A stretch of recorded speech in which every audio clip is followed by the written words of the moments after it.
So guys, since I've got a bum hand and I can't do any videoing, and it works pretty well as a camera rest, I'm gonna just shoot some video around the day today.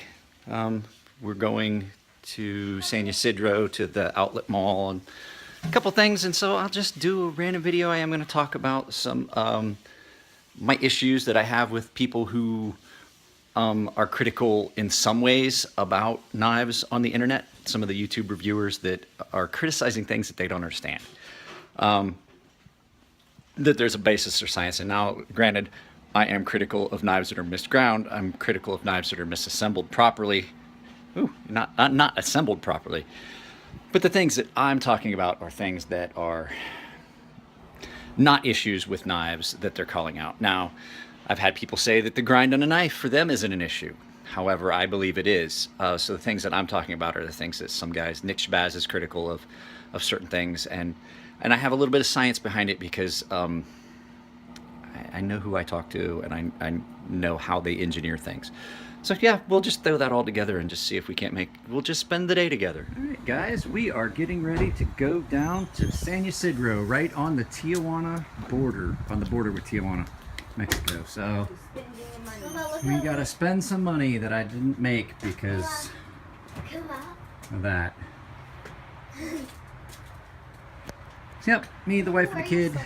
So sure you guys have seen it when I've done videos and cut out. This is a small neighborhood, our little cul-de-sac. There's my family, dressed the same. So guys, we're in the car. No, that's Nathaniel saying. So we're in the car. We're on our way down to San Ysidro. I did a little bit of time lapse. It's not that far from us, really. There is a huge outlet mall in that area that we go down to, and we get stuff. So I just have got my tripod set up in the window visor so I can do this. So what's in my pocket today on our trip to San Ysidro? My Sabenza 21. So I've had this one for about a year now. It replaced the one that I sold and the 25 that I took in trade that I didn't like. So yes, I still am a Sabenza fan. But yeah, no, just was gonna throw that in there, what's in my pocket. This is just gonna be random stuff throughout the day.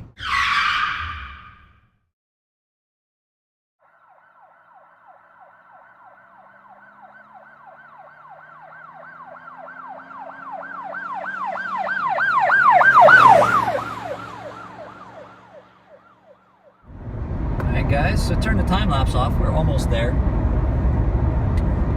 You start seeing, when you get down here, you start seeing the signs for the international border.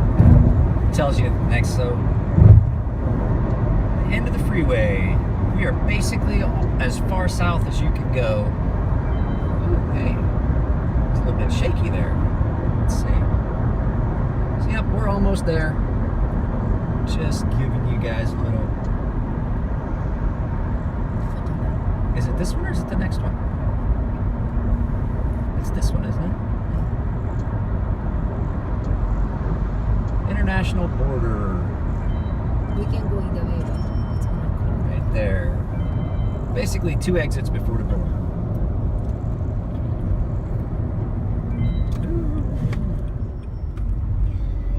It didn't expire, did it? So we're almost there. Down on the little surface streets.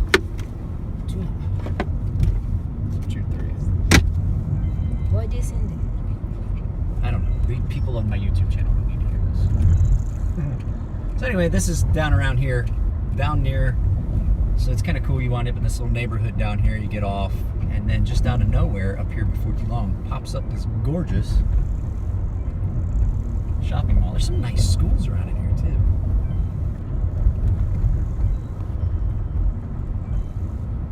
So right up there, end of this street, is a really nice shopping mall. We come down here about 2 or 3 times a year. This is gonna be a boring video, guys. This is gonna be like my vlogs I did in Japan. You know, my channel doesn't have any set content.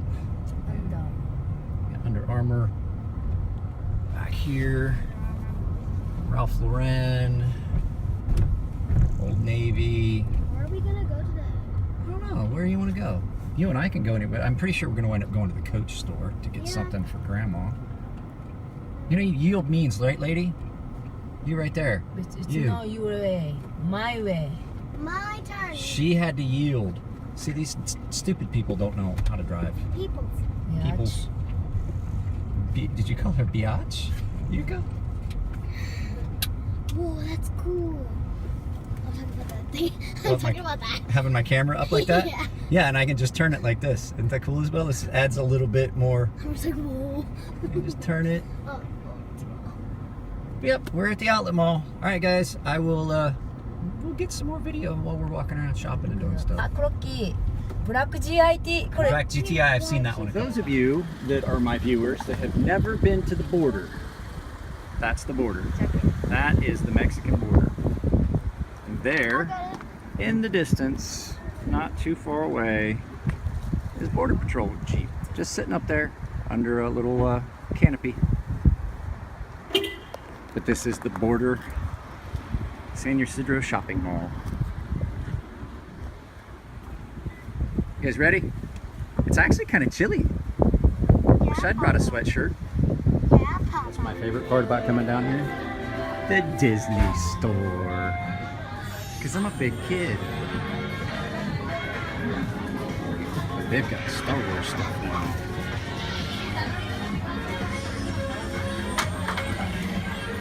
Lots of Star Wars stuff. I need a new lightsaber. That's what I need. And this costume. Currently we are on a mission. My daughter's feet hurt because she's wearing her cowboy boots and hasn't worn them for a long time. So now we have to find a pair of flip-flops for her. We've been all over the mall and can't find a pair just for a one-day use. Can't find a cheap pair. Let's see. Isabel, thumbs up. So I really didn't find what we were looking for down here at San Ysidro Mall. So guess what we're gonna do? We're gonna go other places. My toes hurt. Your toes hurt. My red. They're red. They're red? Old Navy. Anyway, so Old Navy's what we're gonna do is we're just gonna drive along and go back to closer to the house. So the good thing, Can I get my tennis shoes? the only good thing about having hurt my hand is that I'm getting to spend the entire weekend with my wife and daughter. I spent the day with my daughter yesterday, didn't we? Yeah. So yep, another road trip later. And then There's the border, guys. So Tijuana on the left side of the wall and California on the right. Mexico and California. え、何 Just a plate of steel. I mean, it goes pretty far up the hill. Way up there. wait. So let me see, where's the big flag? Can you see the big Mexican flag, Isabel? We're right next to it. That's this wall right here is メキシコ restricted area. That's the, basically that is the border right there. メキシコ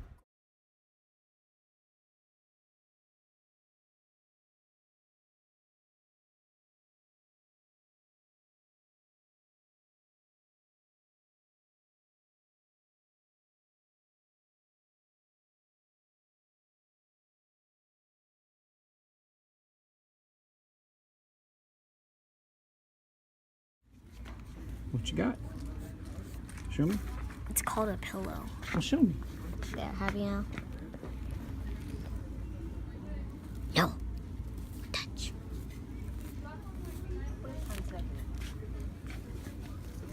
It's pretty cool.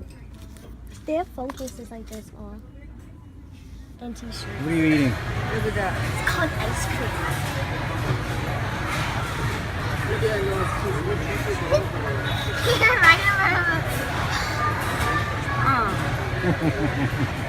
Well, guys, I'm back home. So you got to spend the day with us out and about doing stuff. So now we get down to the thing that I had intended to kind of talk about. And I'm not going to call out a bunch of YouTube reviewers and things like that. But the one that really sticks in my head that has really said a few things about different knives and the pivot, and this bigger pivot's more robust. Nick Shabazz said something about how small Elliott's pivots were. I've heard other people talking about the Sebenza 25 and like, oh wow, that's a really robust pivot. That speaks to how well overbuilt the knife is. The thing about the pivot on a knife is it is part of the entire system. So now one of the knives, so let's look at here, my Archbishop, my Fire and Forge Archbishop. Yes, it has that small pivot. Now, I heard Elliot say something about the pivot and the strength one time, and I took some of my knives apart, the ones that I can, and this was before I hurt my thumb, and I had intended on putting this in a video. The strength of the pivot is, which you're looking at, is the wall thickness. So in the wall thickness between Elliott's little pivot and the rather large pivot that's in this, and I did take this apart, just the pivot, just pulled the pivot out, because I have, this one, if you stick a Allen wrench in it, there's still a point. Why is that so bright over there? There's still, this one will still allow you to put an Allen wrench on one end. I can't remember what size it is. I just did it the other day. And I pulled just the pivot out. The pivot pin, I left the blade in place because I didn't have to take everything out. So what you're looking at is the wall thickness. And the wall thickness on this really big pivot that's in this Microtech DOC is not more than just a hair thicker than the wall thickness of this small pivot that Elliot uses. The pivot in my Sebenza, same size. You're looking at the same size pivot. So a knife that everybody's, oh, it's so robust, it's the bank vault, it's the epitome, it's the grandfather of all overbuilt folders, uses the same size pivot, same diameter pivot that Elliot's using in this. When you pull it out, that screw head's the same size. Look at the size of the screw head. If anything, the screw head on this one's bigger and it's smaller on this side, but you're looking at the same pivot. When I took my WE 601 apart, a pretty robust folder, the pivot is not really that much bigger than what you're looking at in what Elliot throws in. And the same with this. So the wall thickness is where your strength is going to come from. So these knives that are so really, really, really smooth are running on a smaller pivot. You know why? The larger that circumference, the more blades making contact, the more friction you have. Now you're fighting against trying to make something with a larger pivot smooth. That's this one, the smoothest knife I own. Sebenza, always smooth. This one, as a matter of fact, has blade drop. When you release the lock, it'll just drop. It'll drop all the way down. Touch your thumb. These two, rather small diameter pivots. Very fast, less friction. This knife, not as fast. Big pivot. Yeah, and it has a bearing system and everything.